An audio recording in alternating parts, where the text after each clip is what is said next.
नमस्कार दोस्तों, स्वागत है आपका आपके अपने चैनल जतिन केयर क्लासेस पर। दोस्तों आज हम यहाँ पे जो टॉपिक लेके आए हैं, यह टॉपिक है दोस्तों राष्ट्रीय उद्यान। यह राष्ट्रीय उद्यान दोस्तों है संबंधित उत्तराखंड से संबंधित। दोस्तों राष्ट्रीय उद्यान से तात्पर्य क्या होता है ना, ऐसे कोई पर्टिकुलर क्षेत्र जिसे किसी राष्ट्र की या जिसे किसी राज्य की प्रशासन प्रणाली द्वारा किसी न किसी रूप से संरक्षित किया जाता है, वह क्षेत्र कहलाता है राष्ट्रीय उद्यान। हमारे यहाँ राष्ट्रीय उद्यानों की कुल संख्या है दोस्तों 6। तो इस प्रकार से हमारे भारतवर्ष में कुल राष्ट्रीय उद्यानों की संख्या है 102। तो दोस्तों यहाँ पे राष्ट्रीय उद्यानों को हमारे उत्तराखंड में जो 6 राष्ट्रीय उद्यान है दोस्तों, ये पहला है कॉर्बेट राष्ट्रीय उद्यान, जिसको जिम कॉर्बेट राष्ट्रीय उद्यान के नाम से जाना जाता है। दूसरा गोविंद राष्ट्रीय उद्यान, तीसरा फूलों की घाटी, चौथा नंदा देवी और पांचवा राजाजी राष्ट्रीय उद्यान और छठा गंगोत्री राष्ट्रीय उद्यान। तो दोस्तों इस प्रकार से हमारा जो राष्ट्रीय उद्यान है, पहला राष्ट्रीय उद्यान है जिसका नाम है जिम कॉर्बेट राष्ट्रीय उद्यान, जिम कॉर्बेट नेशनल पार्क। तो यह पार्क उत्तराखंड के नैनीताल और पौड़ी जनपदों के मध्य स्थित है। जिम कॉर्बेट नेशनल पार्क यह नैनीताल और पौड़ी जनपदों के मध्य है और 520.82 वर्ग किलोमीटर भूभाग में यह नेशनल पार्क फैला हुआ है। दोस्तों क्या था ना कि जब हमारे यहाँ पे उत्तराखंड में अंग्रेज हुआ करते थे, तो 1936 में 1936 में इस नेशनल पार्क को शुरू किया गया था। तत्कालीन गवर्नर थे यहाँ के हैली, तो कमिश्नर थे यहाँ के हैली। तो कमिश्नर के नाम पर इस नेशनल पार्क को जब 1936 में एस्टैब्लिश्ड किया गया था, उस समय इसका नाम रखा गया था हैली नेशनल पार्क। तो दोस्तों इसी प्रकार से आज़ादी के उपरांत इस नेशनल पार्क का नाम परिवर्तित कर रामगंगा नेशनल पार्क किया गया था। दोस्तों रामगंगा नेशनल पार्क इसलिए किया गया था क्योंकि इस राष्ट्रीय उद्यान के मध्य से रामगंगा नदी बहती है, इसलिए इसका नाम रामगंगा नदी किया गया। और यहाँ पे दोस्तों बाद में 1957 में एक जानवरों के प्रेमी व्यक्ति थे जिनका नाम था जिम कॉर्बेट।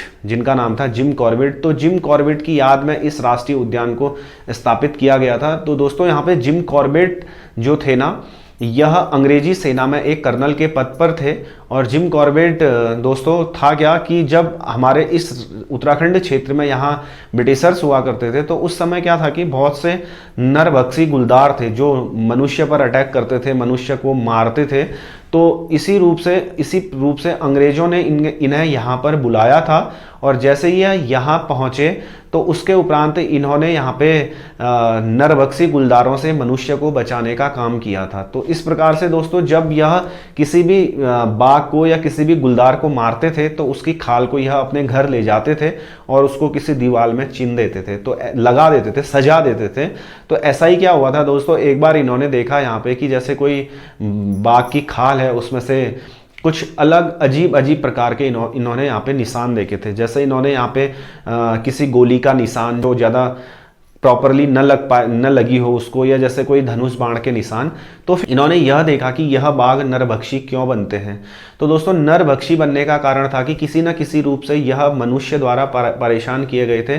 तो फिर यह बुलाए तो गए थे जिम कॉर्बेट यहाँ पे कि नरभक्षी गुलदारों से मनुष्य को बचाने के लिए। फिर दोस्तों बाद में इन्होंने यहाँ पे नरभक्षी गुलदारों को या जो जितने भी बाघ थे यहाँ के, मनुष्य से इनको बचाना शुरू किया था। और यह जानवरों को भली भांति समझते थे, जानवरों की सारी चीज़ें अच्छे तरीके से समझते थे। दोस्तों इनकी काफ़ी पुस्तकें भी हैं जिम कॉर्बेट की पुस्तकें, जैसे मैन ईटर इन कुमाऊं करके है, और इनकी पुस्तक ट्री टॉप है, और माई कुमाऊं भी इनकी पुस्तक है।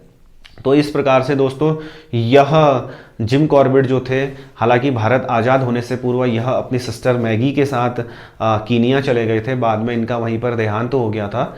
तो जिम कॉर्बेट जो थे, इन्हें 1926 में 1926 में भारत सरकार द्वारा केसर दोस्तों पर्यायवाची होता है शेर का, अंग्रेजों के समय दी जाती थी यह उपाधि। तो इन्हें अंग्रेजों ने केसर-ए-हिंद की उपाधि दी थी। तो इन्हीं के नाम पर 1957 में जो हमारा राष्ट्रीय पार्क है कॉर्बेट राष्ट्रीय उद्यान, इसकी स्थापना हुई थी दोस्तों। तो इस प्रकार से दोस्तों जो राष्ट्रीय पार्क है हमारा जिम कॉर्बेट नेशनल पार्क, तो यहाँ पर अभी हमारे उत्तराखंड में सबसे ज़्यादा बाघ पाए जाते हैं दोस्तों। और भारत सरकार की जो योजना थी 1973 में टाइगर प्रोजेक्ट भारत सरकार ने चलाया था इंदिरा गांधी के समय। इसकी पूरी जिम्मेदारी दी थी एक व्यक्ति थे जिनका नाम था कैलाश सांखला। कैलाश सांकला के दिशा निर्देशों से यह टाइगर प्रोजेक्ट बहुत ज़्यादा फला फूला था, इसलिए कैलाश सांकला को भारत में टाइगर मैन ऑफ इंडिया के नाम से जाना जाता है। तो यह टाइगर प्रोजेक्ट दोस्तों भारत सरकार ने इसी national park Jim Corbett national park से शुरू किया था। और यहाँ यह एक ऐसा नेशनल पार्क है दोस्तों उत्तराखंड का जिसको टाइगर प्रोजेक्ट 1973 के तहत भी शामिल किया गया था और एलिफेंट प्रोजेक्ट 1992 के तहत भी इसको एलिफेंट प्रोजेक्ट में डाला गया था। एलिफेंट प्रोजेक्ट जो मूल रूप से हाथियों के बचाव के लिए था। तो दोस्तों इस प्रकार से जिम कॉर्बेट जो नेशनल पार्क है, जिम कॉर्बेट नेशनल पार्क का जो प्रवेश है, जिम कॉर्बेट नेशनल पार्क का प्रवेश यह ढिकाला रामनगर में है जिम कॉर्बेट नेशनल पार्क का। और इसका जो संग्रहालय है जिम कॉर्बेट का, यह काला ढूंगी रामनगर नैनीताल में ही है। और जिम कॉर्बेट का जो संग्रहालय है, यहाँ पे जिम कॉर्बेट से संबंधित काफ़ी चीज़ें मिलती हैं और इस पार्क से संबंधित काफ़ी चीज़ें यहाँ पे मिलती हैं दोस्तों। और उत्तराखंड में सबसे ज़्यादा पर्यटक दोस्तों इसी के अंतर्गत आते हैं, जिम कॉर्बेट नेशनल पार्क के अंतर्गत। और जिम कॉर्बेट नेशनल पार्क दोस्तों रामनगर नैनीताल का ही एक नगर है जिसका नाम है रामनगर से नज़दीक पड़ता है यह। और दोस्तों 2015 में अभी जो जिम कॉर्बेट नेशनल पार्क है, इसके जाने के लिए यहाँ कोटद्वार से भी एक द्वार बनाया गया है। कोटद्वार पौड़ी में पड़ता है। आप पौड़ी से भी जिम कॉर्बेट नेशनल पार्क जा सकते हैं। और बेसिकली जो इसका मुख्य प्रवेश द्वार है यह रामनगर है। अधिकांश लोग यहीं से जाना इसको प्रेफर करते हैं। और इस प्रकार से दोस्तों यहाँ पे जो जिम कॉर्बेट नेशनल पार्क है, जिम कॉर्बेट नेशनल पार्क के अंतर्गत एक दून भी है। दून मीन्स घाटियाँ होती हैं जनरली, जिसका नाम है पाटली दून। दून मीन्स होती हैं घाटियाँ। जैसे यूके SSS या यूके PSC में पूछ सकता है कि प्रसिद्ध पाटली दून कहाँ स्थित है। पाटली दून दोस्तों मुख्य रूप से जिम कॉर्बेट नेशनल पार्क के अंदर स्थित है। तो यह तो दोस्तों जिम कॉर्बेट नेशनल पार्क से संबंधित प्रमुख घटनाएं हैं। और जिम कॉर्बेट नेशनल पार्क दोस्तों एशिया का पहला नेशनल पार्क है। एशिया का पहला नेशनल पार्क है जिम कॉर्बेट नेशनल पार्क। तो इस प्रकार से दोस्तों यहाँ पे जो नेक्स्ट नेशनल पार्क है जिसका नाम है गोविंद नेशनल पार्क, गोविंद राष्ट्रीय उद्यान। दोस्तों यह राष्ट्रीय उद्यान उत्तरकाशी जनपद में स्थित है। और गोविंद राष्ट्रीय उद्यान की स्थापना दोस्तों 1980 में की गई थी। और यह राष्ट्रीय उद्यान दोस्तों कुल 472 वर्ग किलोमीटर क्षेत्र में फैला हुआ है। तो दोस्तों यह जो राष्ट्रीय उद्यान है यह उत्तरकाशी जनपद में स्थित है। और इस राष्ट्रीय उद्यान में दोस्तों यहाँ पे बहुत सी जंगली जानवर पाए जाते हैं, चिड़ियाओं की अनेक प्रजातियाँ पाई जाती हैं। जैसे यहाँ पे स्नो लेपर्ड पाया जाता है, जैसे यहाँ पे गुलदारों की अनेक प्रजातियाँ पाई जाती हैं, जैसे यहाँ पे नील गाय से संबंधित जो हमारे उत्तराखंड में गायें पाई जाती हैं जिसको थार कहा जाता है। तो यह सारी चीज़ें यहाँ पे दोस्तों पाई जाती हैं। और जो ये गोविंद राष्ट्रीय उद्यान है दोस्तों, इसका जो संचालन किया जाता है, जो इसको टेक ओवर किया जाता है, यह राजाजी नेशनल पार्क देहरादून के सहयोग से किया जाता है। और इसी प्रकार से दोस्तों हमारा जो नेक्स्ट राष्ट्रीय उद्यान यहाँ पे होने वाला है यह फूलों की घाटी है। फूलों की घाटी जो राष्ट्रीय उद्यान है दोस्तों, यह राष्ट्रीय उद्यान चमोली जनपद में स्थित है। और चमोली जनपद के कुल 87.5 वर्ग किलोमीटर भूभाग में यह फैला हुआ है। 87.75 भूभाग में यह फैला हुआ है। और दोस्तों यह नर तथा गंधमादन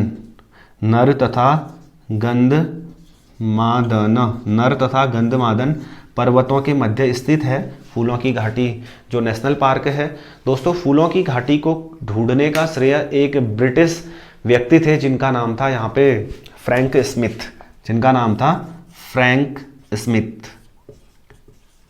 स्मिथ ने दोस्तों 1931 में अपनी एक पुस्तक लिखी थी जिसका नाम था द वैली ऑफ फ्लावर, अर्थात फूलों की घाटी। The valley of flower book was written by Frank Smith. जब इनकी यह पुस्तक प्रकाशित हुई थी दोस्तों, तब इनको फूलों की घाटी को ज़्यादा ख्याति मिली थी। ऐसा माना जाता है दोस्तों कि कामेट पर्वत अभियान से जब फ्रैंक स्मिथ वापस आ रहे थे तो यह लोग रास्ते में अपना रास्ता भटक गए थे। तो इन्होंने देखा कि यहाँ पे एक ऐसी वैली है जहाँ पे आप समझ सकते हैं कि 500 से अधिक प्रजाति के यहाँ पे पुष्प पाए गए हैं। तो इस प्रकार से इस खूबसूरत वैली को इन्होंने यहाँ पे प्रस्तुत किया था फ्रैंक स्मिथ द्वारा। और जब इनके द्वारा यहाँ पे प्रस्तुत किया गया था तो दोस्तों तब यह तब इस स्थान पर पर्यटक आने शुरू हुए। अब हालांकि दोस्तों हमारे जो प्राचीन साहित्य हैं, हमारा जो प्राचीन काव्य है, उसमें फूलों की घाटी से संबंधित हमें जानकारी मिलती है। फूलों की घाटी को कालिदास द्वारा अपनी पुस्तक मेघदूत में अलका नाम से संबोधित किया गया है। और इसी प्रकार से हमारा एक पुराण है जिसका नाम है स्कंद पुराण। पुराणों की कुल संख्या है 18, इनमें से एक स्कंद पुराण जो उत्तराखंड से संबंधित जानकारी देता है। स्कंद पुराण में दोस्तों फूलों की घाटी को नंदन कानन कहकर संबोधित किया गया है। मैं किसी पेपर में देख रहा था, शायद यूके SSSC का पेपर था वो, उसमें पूछा था स्कंद पुराण में फूलों की घाटी के लिए प्रयोग किया गया शब्द नंदन कानन, या किन्हीं आगामी पेपरों में पूछ सकता है मेघदूत में कालिदास द्वारा फूलों की घाटी के लिए किस शब्द का प्रयोग किया है। इन्होंने फूलों की घाटी के लिए दोस्तों यहाँ पे अलका नामक शब्द का प्रयोग किया है। तो इस तरीके से दोस्तों जो फूलों की घाटी है, फूलों की घाटी दोस्तों इसको अनेक नामों से संबोधित भी किया गया है। फूलों की घाटी को अनेक नामों से संबोधित भी किया गया है, जैसे इसको पुष्पावती राष्ट्रीय उद्यान भी कहा जाता है। फूलों की घाटी को पुष्पावती राष्ट्रीय उद्यान भी कहा जाता है। पुष्पावती राष्ट्रीय उद्यान इसलिए कहा जाता है दोस्तों क्योंकि इसके मध्य से पुष्पावती नदी बहती है, जो पुष्प तोया ताल से जिसका उद्गमन होता है, इसलिए इसको पुष्पावती नदी भी कहा जाता है। और फूलों की घाटी को भ्यूडार घाटी भी कहा जाता है। फूलों की घाटी को भ्यूडार घाटी भी कहा जाता है। फूलों की घाटी को स्वर्ग में इंद्र का उद्यान के नाम से भी जाना जाता है। स्वर्ग में इंद्र का उद्यान के नाम से भी जाना जाता है फूलों की घाटी को। इस प्रकार से दोस्तों फूलों की घाटी को अनेक नामों से संबोधित किया गया है। और फूलों की घाटी के मध्य दोस्तों एक ताल भी है जिसका नाम है लिंगा ताल। फूलों की घाटी के मध्य एक ताल भी है जिसका नाम है लिंगा ताल। और इसी तर्ज पर दोस्तों एक ब्रिटिश वनस्पति शास्त्री थी जिनका नाम था मार्गरेट लेक। मार्गरेट लेक फूलों की घाटी के भ्रमण के लिए आई थी और फूलों की घाटी के मध्य अपने विषय से संबंधित अध्ययन के लिए आई थी। और इनका इस स्थान पर पांव फिसला था फूलों की घाटी के मध्य, और जिसकी वजह से इनकी डेथ हो गई थी, इनकी मृत्यु हो गई थी। तो इसके पश्चात दोस्तों इनकी जो कब्र है यह फूलों की घाटी के मध्य स्थित है। इस प्रकार से दोस्तों फूलों की घाटी का जो कुल क्षेत्रफल है यह 87.5 वर्ग किलोमीटर है। और फूलों की घाटी दोस्तों यह उत्तराखंड का सबसे छोटा राष्ट्रीय उद्यान है। It is a smallest national park of Uttarakhand. और दोस्तों फूलों की घाटी के मध्य भ्रमण का जो सबसे अच्छा समय माना जाता है यह प्रायः जुलाई से सितंबर के मध्य माना जाता है। तो इस प्रकार से दोस्तों यहाँ पे फूलों की घाटी का एक अन्य नाम और मिलता है जिसका नाम है फ्रैंक स्मिथ पार्क, क्योंकि इसको फ्रैंक स्मिथ द्वारा दुनिया के नक्शे में फ्रैंक स्मिथ लाए थे इसको, तब इसलिए इसका नाम फ्रैंक स्मिथ पार्क भी रखा गया है। तो इस प्रकार से दोस्तों हमारा जो नेक्स्ट यहाँ पे नेशनल पार्क है, यह नेशनल पार्क है दोस्तों नंदा देवी राष्ट्रीय उद्यान। नंदा देवी राष्ट्रीय उद्यान दोस्तों 1982 में स्थापित किया गया था। यह भी प्रायः चमोली जनपद में है और यह कुल 624 वर्ग किलोमीटर क्षेत्र में फैला हुआ है दोस्तों। और इसका मुख्यालय है जो यह जोशीमठ चमोली में है, यह भी दोस्तों प्रायः चमोली में है। और यहाँ पे नंदा देवी राष्ट्रीय उद्यान, इसको नंदा देवी हमारे उत्तराखंड में नंदा देवी के उपलक्ष्य में, नंदा देवी की स्मृति में यहाँ पे नंदा राजजात यात्रा का आयोजन भी किया जाता है। और हमारे उत्तराखंड का सबसे ऊंचा पर्वत है नंदा देवी पर्वत, 7,817 मीटर जिसकी ऊंचाई है दोस्तों। तो इसी तर्ज पर इसका नाम यहाँ पर रखा गया है नंदा देवी राष्ट्रीय उद्यान। यह स्थापित हुआ था 1982 में, चमोली जनपद में है और 624 वर्ग किलोमीटर भूभाग में है। और इसका मुख्यालय है दोस्तों यहाँ जोशीमठ चमोली में।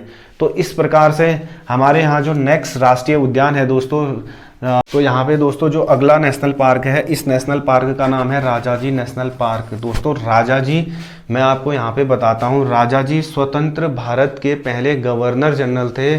First governor general of freedom India वज चक्रवर्ती राजगोपालाचारी। चक्रवर्ती राजगोपालाचारी का जो निकनेम था दोस्तों यह था राजाजी। चक्रवर्ती राजगोपालाचारी का जो निकनेम था यह था राजाजी। और इन्हीं की याद में दोस्तों इस नेशनल पार्क का नाम राजाजी नेशनल पार्क पड़ा था। और यह 1983 में एस्टेब्लिश्ड हुआ था दोस्तों। 820.42 वर्ग किलोमीटर भूभाग में यह देहरादून, हरिद्वार और पौड़ी 3 जनपदों में फैला हुआ है। यह क्वेश्चन दोस्तों नेशनल पार्क में सबसे ज़्यादा बार पूछा गया है। क्वेश्चन आएगा राजाजी नेशनल पार्क कहाँ है। पहला ऑप्शन होगा हरिद्वार, दूसरा ऑप्शन होगा देहरादून, तीसरा ऑप्शन होगा पौड़ी और चौथा ऑप्शन होगा उपरोक्त सभी। तो हम इसमें दोस्तों उपरोक्त सभी के साथ जाएंगे। यह क्वेश्चन बहुत बार पूछा गया है और आगे को भी प्राय यह प्रश्न पूछा जा सकता है दोस्तों। इसी प्रकार से दोस्तों यहाँ पे क्या था ना, वन्य जीव आरक्षण केंद्र हमारे उत्तराखंड में स्थापित किए गए थे, किया गया था 1935 में किया गया था देहरादून में, जिसका नाम था मोतीचूर राष्ट्रीय उद्यान। 1935 में मोतीचूर यहाँ पे वन्यजीव विहार के तहत यहाँ पे स्थापित किया गया था, जिसका नाम था मोतीचूर। और मोतीचूर जो था दोस्तों बाद में मोतीचूर को मर्ज कर दिया था किसमें, राजाजी राष्ट्रीय उद्यान में। तो इस प्रकार से 1 नंबर का क्वेश्चन पूछ सकता है कभी, राजाजी राष्ट्रीय उद्यान का प्राचीन नाम क्या था, पूर्व में इसका नाम क्या था। इस राष्ट्रीय उद्यान का पूर्व नाम था दोस्तों मोतीचूर अभयारण्य। और यह दोस्तों जो प्रसिद्ध है, यह राज्य का एकमात्र ऐसा अभयारण्य है, एकमात्र ऐसा नेशनल पार्क है जो 3 जनपदों के मध्य फैला हुआ है, जो यहाँ पे दोस्तों 3 जनपदों के मध्य फैला हुआ है। और इस प्रकार से दोस्तों जो ये राजाजी राष्ट्रीय उद्यान है, यह राजाजी राष्ट्रीय उद्यान दोस्तों मुख्य रूप से हाथियों के लिए प्रसिद्ध है और काफ़ी प्रजातियां पाई जाती हैं इस राष्ट्रीय उद्यान में भी, लेकिन बेसिकली जो इसके अंतर्गत सबसे ज़्यादा मात्रा में पाई जाती है वह है दोस्तों हाथी। एलिफेंट के लिए इसको सुरक्षित रखा गया है। और नेक्स्ट हमारा जो राष्ट्रीय उद्यान है दोस्तों, यह है गंगोत्री राष्ट्रीय उद्यान। गंगोत्री राष्ट्रीय उद्यान दोस्तों 1989 में इसको स्थापित किया गया था और यह उत्तरकाशी जनपद के 2390 वर्ग किलोमीटर में फैला हुआ है दोस्तों। तो इनसे रिलेटेड क्वेश्चन इस प्रकार से पूछे जाते हैं दोस्तों कि उत्तराखंड का सबसे बड़ा राष्ट्रीय उद्यान कौन सा है। उत्तराखंड का सबसे बड़ा राष्ट्रीय उद्यान है गंगोत्री राष्ट्रीय उद्यान और इसका कुल विस्तार है 2390 वर्ग किलोमीटर। और इसी प्रकार से दोस्तों सबसे छोटा हमारे राज्य का जो राष्ट्रीय उद्यान है, यह राष्ट्रीय उद्यान है द वैली ऑफ फ्लावर, फूलों की घाटी, और इसका कुल विस्तार है दोस्तों यहाँ पे 87.5 वर्ग किलोमीटर। एक नंबर के क्वेश्चन किसी पेपर में पूछे जा सकते हैं कि उत्तराखंड का सबसे बड़ा राष्ट्रीय उद्यान कौन सा है। गंगोत्री राष्ट्रीय उद्यान है, 1989 में स्थापित किया गया था, उत्तरकाशी में स्थापित किकिया गया था। 2390 वर्ग किलोमीटर भूभाग में फैला हुआ है। और दोस्तों यहाँ पे फूलों की घाटी जो हमारा राष्ट्रीय उद्यान है ना, फूलों की घाटी द वैली ऑफ फ्लावर, यह पूरे भारतवर्ष में प्रसिद्ध है दोस्तों। फूलों की घाटी जो राष्ट्रीय उद्यान है दोस्तों, इसकी स्पेशलिटी के कारण या इसकी महत्वता के कारण, इसकी खूबसूरती के कारण दोस्तों इसको 14 जुलाई 2005 को यूनेस्को द्वारा UNESCO United Nation Educational Scientific Cultural Organisation एक संगठन है, 14 जुलाई 2005 को दोस्तों यूनेस्को द्वारा इसे अपनी विरासत सूची में शामिल किया था। यह एकमात्र ऐसा राष्ट्रीय उद्यान है उत्तराखंड का जिसे यूनेस्को ने अपनी विरासत सूची में या यूनेस्को ने अपनी इसको धरोहर यहाँ पर घोषित किया है। तो दोस्तों इसी प्रकार से उत्तराखंड की 3 ऐसी विरासत चीजें हैं जिनको यूनेस्को ने अपनी विरासत सूची में शामिल किया है। सर्वप्रथम तो यहाँ पे नंदा देवी बायोस्फीयर रिजर्व को यहाँ पे यूनेस्को ने अपनी विरासत सूची में 1988 में शामिल किया था और 14 जुलाई 2005 को द वैली ऑफ फ्लावर, फूलों की घाटी को यूनेस्को ने अपने विरासत सूची में शामिल किया गया था। इसी प्रकार से दोस्तों तीसरा है हमारा लोक नृत्य, रम्माण लोक नृत्य, जिसे 2009 में शामिल किया गया था। यह प्रायः चमोली के सलूर और डूंगरा गांवों में